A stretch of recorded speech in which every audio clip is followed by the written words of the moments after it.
নমস্কার, শুভ সন্ধ্যা। আপনারা দেখছেন নিউজ নাও। আমি রয়েছি আপনাদের সাথে মীনাক্ষী। চোখ রাখছি মুহূর্তের খবরে। প্রধানমন্ত্রী একতা মলের আনুষ্ঠানিক ভূমি পূজন করলেন মুখ্যমন্ত্রী ডাক্তার মানিক সাহা। বৃহস্পতিবার হাঁপানিয়ায় পুরনো জুট মিল প্রাঙ্গণে হয় এই ভূমি পূজন। আগামী ২৭ মাসের মধ্যে প্রধানমন্ত্রী একতা মলের কাজ শেষ হবে বলে জানিয়েছেন মুখ্যমন্ত্রী।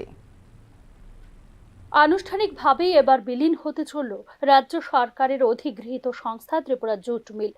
পরিবর্তে সেখানে গড়ে উঠবে প্রধানমন্ত্রী একতা মল। বৃহস্পতিবার হাঁপানিয়ার জুট মিল প্রাঙ্গণে প্রধানমন্ত্রী একতা মলের আনুষ্ঠানিক ভূমি পূজন করেন মুখ্যমন্ত্রী ডক্টর মানিক সাহা। বক্তব্য রাখতে গিয়ে সারা দেশেই এ ধরনের একতা মল তৈরি করছে কেন্দ্রীয় সরকার বলে জানিয়েছেন মুখ্যমন্ত্রী।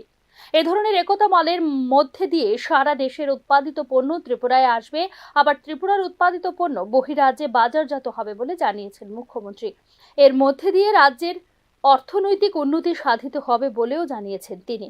এখানে ইউনিটি ইন ডাইভার্সিটি মানে আমাদের দেশের সমস্ত প্রদেশগুলোর মধ্যে একতা মল করছে, অর্থাৎ ওয়ান ডিস্ট্রিক্ট ওয়ান প্রোডাক্টের যে কথাটা বলেছে, আমাদের এখান থেকেও অন্য জায়গায় সেই প্রোডাক্টগুলো যাবে। এক তো সারা ভারতবর্ষের প্রতিটা প্রদেশে যদি আমাদের এখানে প্রোডাক্ট যেগুলো তৈরি হয় সেগুলো যদি ওখানে যায়, তো তার যে আমাদের ত্রিপুরা সম্পর্কেও জানবে, আমরাও অন্য জায়গার থেকে কেন আসবে সেটাও জানবে। তাহলে আমি যদি ধরি যে পূর্ণ রাজ্য 28টা জায়গার মধ্যে আমাদের প্রোডাক্টগুলো যায়, যেখানে আমাদের নিজেদের নিয়ে যেতে হতো, সেখানে কিন্তু মানুষ জানবে, পরিচিতি লাভ করবে, এবং এখানে ভ্যালু এডেড যদি আমরা এবং ফিনিশিং যদি আরও বেটার হয় তাহলে তার গ্রহণযোগ্যতা আসবে, বিক্রিও বাড়বে এবং আমাদের আর্থসামাজিক উন্নয়নও হবে। সেটাই মূল লক্ষ্য। রাজ্যের এই একতা মলে বাংলাদেশের উৎপাদিত পণ্য বাজারজাত করার অনুরোধ জানিয়েছিলেন Agartala Bangladesh assistant high commissioner. তবে বাংলাদেশের বর্তমান উদ্ভূত অস্থির রাজনৈতিক পরিস্থিতিতে এই বিষয়টি কতটুকু কার্যকরী হবে তা নিয়ে সন্দেহ প্রকাশ করেছেন মুখ্যমন্ত্রী। এখন কথা হচ্ছিল বাংলাদেশের এখন বর্তমান পরিস্থিতি, আগামী দিন কি হবে জানার নেই। তো এখানকার বাংলাদেশের যিনি এখানে অ্যাসিস্ট্যান্ট কমিশনার, তখন উনি বলেছিলেন আমাদেরকেও একটা স্টল দিন। তো আমরা বলেছিলাম যে ঠিক আছে, আপনার জন্য ইন্টারন্যাশনাল হোক না, অসুবিধা কি।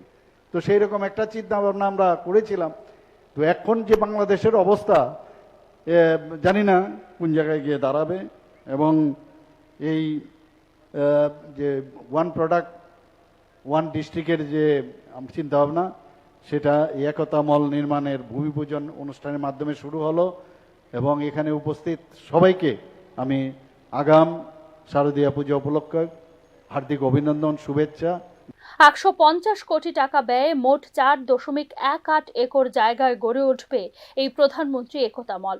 মোট 8টি জেলার জন্য গড়ে তোলা হবে 45টি স্টল, যেখানে 36টি থাকবে কমার্শিয়াল স্টল। মোট 27 মাসের মধ্যে, অর্থাৎ 2026 সালের মার্চ মাসের মধ্যেই এই একতা মল তৈরির লক্ষ্যমাত্রা ধার্য করা হয়েছে। তবে উল্লেখযোগ্য বিষয় হলো, রাজ্যের বিভিন্ন কেন্দ্রীয় প্রকল্পগুলি রূপায়ণের লক্ষ্যমাত্রা ধার্য করা হলেও অনেক ক্ষেত্রেই সেগুলি শেষ করা সম্ভব হচ্ছে না সময় মতো। কেন্দ্রীয় সরকারের লাইট হাউস প্রজেক্ট হলো তার অন্যতম উদাহরণ। সর্বশেষ গত এপ্রিল মাসেই লাইট হাউস প্রকল্পের কাজ শেষ করে তা সংশ্লিষ্টদের হাতে তুলে দেবার সিদ্ধান্ত নিয়েছিল রাজ্য সরকার, যা পরবর্তী সময়ে সম্ভব হয়নি বাস্তবায়ন। স্বাভাবিক কারণেই এবারের এই কেন্দ্রীয় প্রকল্প সঠিক সময়ে বাস্তবায়নের উপর গুরুত্ব দিয়েছেন মুখ্যমন্ত্রী doctor Manik Saha. Bureau report, news now. এদিকে বিভিন্ন ইস্যুতে রাজ্য সরকারকে নিশানা করে বৃহস্পতিবার আগরতলায় প্রতিবাদী মিছিল ও সভা করল সিপিআইএম। আয়োজিত সভায় একাধিক বিষয় নিয়ে রাজ্য সরকারের সমালোচনা করেন জিতেন্দ্র চৌধুরী। আগরতলায় রবীন্দ্র শতবার্ষিকী ভবনের সামনে থেকে বের করা হয় সিপিআইএম এর মিছিল। শহরের বিভিন্ন পথ পরিক্রমা করে মিছিলটি। দলের কর্মসূচিতে প্রাক্তন মুখ্যমন্ত্রী মানিক সরকার, নারায়ণ কর সহ উপস্থিত ছিলেন একাধিক শীর্ষ স্তরের নেতাকর্মীরা। পরে দলের পক্ষ থেকে আয়োজিত সভায় রাজ্যের বিজেপি সরকারের কঠোর সমালোচনা করে বক্তব্য রাখেন দলের রাজ্য সম্পাদক জিতেন্দ্র চৌধুরী। আইন শৃঙ্খলা ও বেকারদের কর্মসংস্থানের ক্ষেত্রে রাজ্য সরকার চরম ব্যর্থতার পরিচয় দিয়েছে বলে অভিযোগ করেন তিনি। গ্রামীণ এলাকার উন্নয়ন মুখ থুবড়ে পড়েছে বলে অভিযোগ করেন জিতেন্দ্র চৌধুরী। শোনা যাক বিজেপিকে আক্রমণ করে কি বক্তব্য রাখলেন সিপিআইএম এর সম্পাদক। নারীর ইজ্জত সুরক্ষিত না কেন?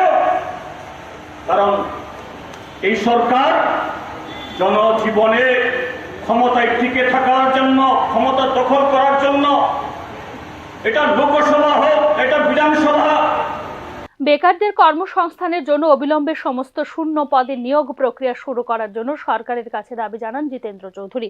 রেগায় 200 দিনের কাজের ব্যবস্থা করা ও দৈনিক মজুরি 600 টাকা করতে হবে বলেও দাবি রাখেন তিনি। এই ত্রিপুরাজ্যের ক্ষমতা তারা ভোগ করছেন, অর্থাৎ অপরাধীদের হাত ধরে, অপরাধীদের ছাড়া আজকে ত্রিপুরাজ্যের সরকার, কাজে সেই জায়গায় এই অপরাধীদেরকে ধরার জন্য তাদের কোনো সেরকম উদ্যোগ নেই। বিশেষ করে আইন শৃঙ্খলার ইস্যুতে সরকারকে কড়া সমালোচনা করেন জিতেন্দ্র চৌধুরী। অভিযোগ করেন এই সরকারের আমলে অপরাধীরা নির্বিবাদে ঘুরে বেড়াচ্ছে। Bureau report, news now. Group D মেধা তালিকায় অনিয়ম ও বঞ্চনার অভিযোগ তুললেন এক দিব্যাঙ্গ চাকরি প্রার্থী। তার অভিযোগ, কাট অফ মার্কসের চেয়ে বেশি মার্কস পাওয়ার পরেও মেধা তালিকায় নেই তার নাম। অভিযোগকারী দিব্যাঙ্গ চাকরি প্রার্থীর নাম শান্তিপ্রসাদ দাস। তিনি অভিযোগ করেন জেআরবিটি গ্রুপ ডি মেধা তালিকায় তার নাম নেই, তবে আরটিআই করে পরীক্ষায় তার প্রাপ্ত নম্বর জানতে পারেন তিনি। শান্তিপ্রসাদ দাসের অভিযোগ, সংশ্লিষ্ট পরীক্ষায় 42% নম্বর পাওয়ার পরেও মেধা তালিকায় তার নাম নেই, যেখানে তার চেয়ে অনেক কম মার্কস পেয়ে চাকরির অফার পেয়েছে বেশ কয়েকজন চাকরি প্রার্থী। সরকারি চাকরি প্রদানের ক্ষেত্রে তার প্রতি কেন সংশ্লিষ্ট দপ্তর বঞ্চনা করেছে সেই মোক্ষম প্রশ্ন ছুড়ে দেন দিব্যাঙ্গ চাকরি প্রার্থী শান্তিপ্রসাদ দাস। এসসি সম্প্রদায়ভুক্ত দিব্যাঙ্গ শান্তিপ্রসাদ দাস ব্যাপক ক্ষোভের সঙ্গে জানান, বহুদিন ধরে সরকারি চাকরির জন্য পরিশ্রম করে প্রস্তুতি নিয়েছেন তিনি। তার কাছে দিব্যাঙ্গ সার্টিফিকেট সহ দরকারি সমস্ত সরকারি কাগজপত্র রয়েছে, তবে কেন নিয়মের ভিত্তিতে তার সঙ্গে এই ধরনের বঞ্চনা ও অনিয়ম সংঘটিত হয়েছে সেই নিয়ে সরকার ও জেআরবিটির কাছে জবাব চান চাকরি বঞ্চিত প্রার্থী শান্তিপ্রসাদ দাস। 42.258, বাট আমি কিন্তু একজন ফিজিক্যালি হ্যান্ডিক্যাপ প্লাস এসসি, এবং আমার গভর্নমেন্ট অনেকগুলি সার্টিফিকেট চাকরিতে এখন জয়েনিং করবে, কিন্তু আমার দুঃখ এটাই, আমার বয়সও হয়ে গেছে, আমার সংসার চালাতে এখন ভীষণ কষ্ট হচ্ছে, এবং একজন বিকলাঙ্গ, অনেক বছর যাবৎ চাকরির পিছনে ঘুরছি, এবং রাত্র উজাগর করে আমি খুব পড়াশোনা করে আমি চাকরি প্রিপারেশন নিয়ে। আমার নাম শান্তিপ্রসাদ দাস। জেআরবিটি গ্রুপটি মেধা তালিকা নিয়ে আগেই বিভিন্ন মহল থেকে অভিযোগ সামনে উঠে এসেছে। সংশ্লিষ্ট মেধা তালিকা নিয়ে অসন্তোষ প্রকাশ করেছে রাজ্যের বিভিন্ন বিরোধী রাজনৈতিক দল। রাজ্য সরকার যেখানে দাবি করছে সম্পূর্ণ স্বচ্ছতা মেনে সরকারি চাকরি দেওয়া হচ্ছে, সেখানে একজন দিব্যাঙ্গ চাকরি বঞ্চিত প্রার্থীর এমন চাঞ্চল্যকর সত্য সামনে আসায় স্বভাবতই মেধা তালিকা নিয়ে উঠছে নানান প্রশ্ন, যার উত্তর সরকার ও জেআরবিটিকেই দিতে হবে বলে সচেতন মহলের বক্তব্য। ব্যুরো রিপোর্ট, নিউজ নাও। এই মুহূর্তে নিয়ে নিচ্ছে ছোট্ট একটা বিজ্ঞাপন বিরতি। বিরতির পর ফিরে আসবো অন্যান্য খবরে, সঙ্গে থাকবেন। আপনি দেখছেন নিউজ নাও, আমরা জানি কোনটা খবর। ICFA University Tripura, where dreams take flight. Celebrating 20 years of excellence in engineering, management, law, education, paramedical science, humanities, social science and nursing. Join us now and dare to dream big. একটু চেষ্টাতেই দুল লেগে যায় নববধূর কানে, একটু চেষ্টাতেই মানিয়ে নেওয়া যায় বিবাহিত জীবনে। নানা অনুভূতি জড়ানো বিয়ের গয়না, শ্যাম সুন্দর কোম্পানি জুয়েলার্স।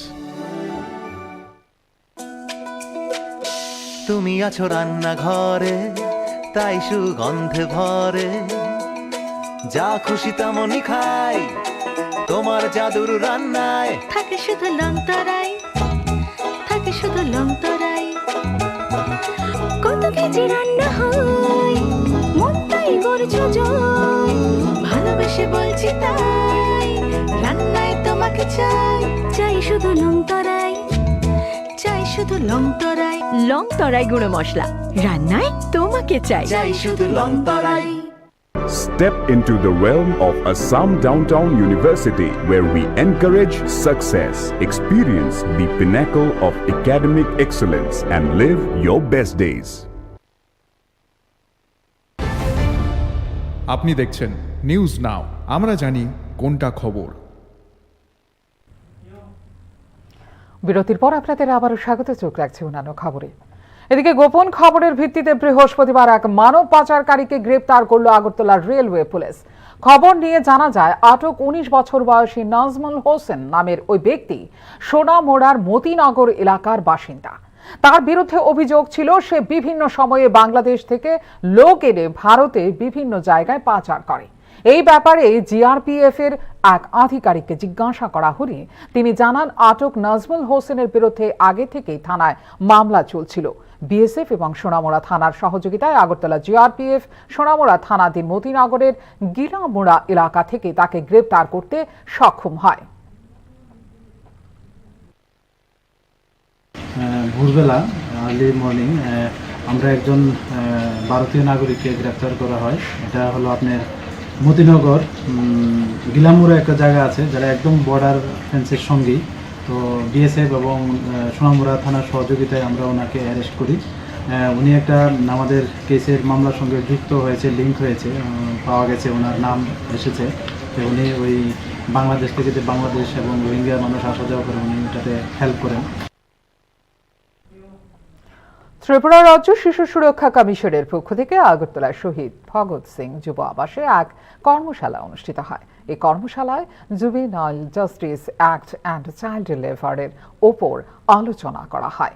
এই কর্মশালায় উপস্থিত ছিলেন প্রাক্তন বিচারপতি এস.জি. চট্টোপাধ্যায়, সমাজ কল্যাণ ও সমাজ শিক্ষা দপ্তরের অধিকর্তা তপন দাস, রাজ্য শিশু সুরক্ষা কমিশনের চেয়ারপারসন জয়ন্তী দেববর্মা, মেম্বার চামেলি সাহা সহ অন্যান্যরা। অনুষ্ঠানে বক্তব্য রাখতে গিয়ে কমিশনের চেয়ারপারসন জয়ন্তী দেববর্মা বলেন যে আমাদের সমাজে শিশুরা অনেক সময় না বুঝে অনেক অপরাধ করে ফেলে। 2016 সালের 15 জানুয়ারি থেকে ভারতে এই জুভেনাইল জাস্টিস অ্যাক্ট কার্যকর হয়, যা সম্পর্কে আমাদের স্পষ্ট ধারণা থাকা দরকার। বিভিন্ন বাচ্চারা বিভিন্ন অপরাধ করে, তো সেই বিষয়ে আমাদের পরিষ্কার একটি ধারণা থাকা দরকার সবার।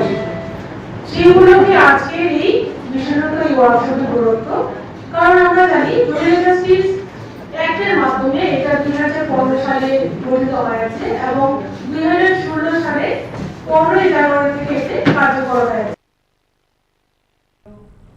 এখনকার মতো এই মুহূর্তের সংবাদ এই পর্যন্ত। অন্যান্য আপডেটস দেখার জন্য অবশ্যই নজর রাখতে হবে নিউজ নাওর পর্দায়। নমস্কার।